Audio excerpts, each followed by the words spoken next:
Election commission पर दबाव डालते हैं, CBI, ED, income tax department का इस्तेमाल कर कर सरकार गिराते हैं। आप याद रखिए कि पिछली महाराष्ट्र की सरकार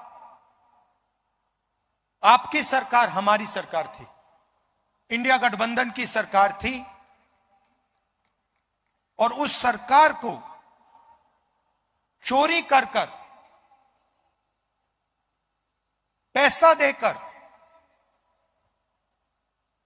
हटाया गया था। क्यों? क्योंकि वो 2-3 अरबपतियों की मदद करना चाहते हैं। हिंदुस्तान के इंस्टीट्यूशंस हैं, संस्थाएं हैं,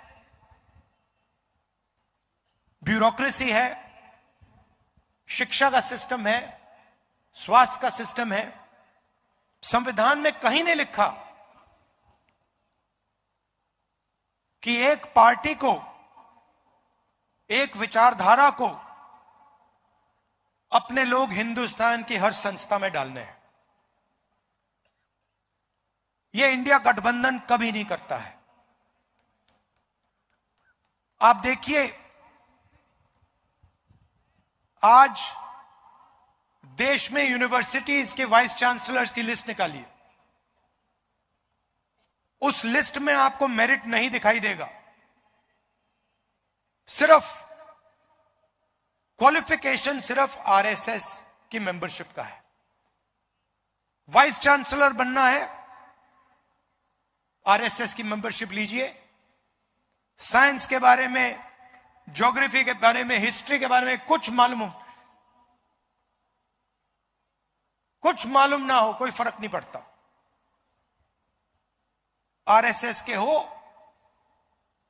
सीधा आपको उसमें जगह मिलेगी। और ये एक संस्था के साथ नहीं हो रहा है, ये हिंदुस्तान की सारी संस्थाओं के साथ, इंस्टीट्यूशंस के साथ हो रहा है। इलेक्शन कमीशन पर दबाव डालते हैं,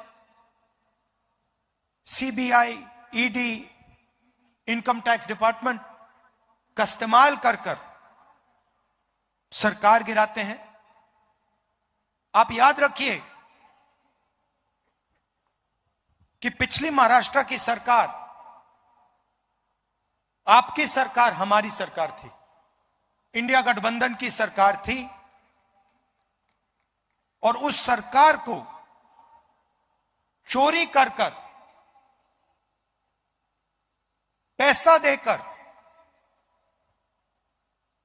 हटाया गया था। क्यों? क्योंकि वो 2-3 अरबपतियों की मदद करना चाहते हैं।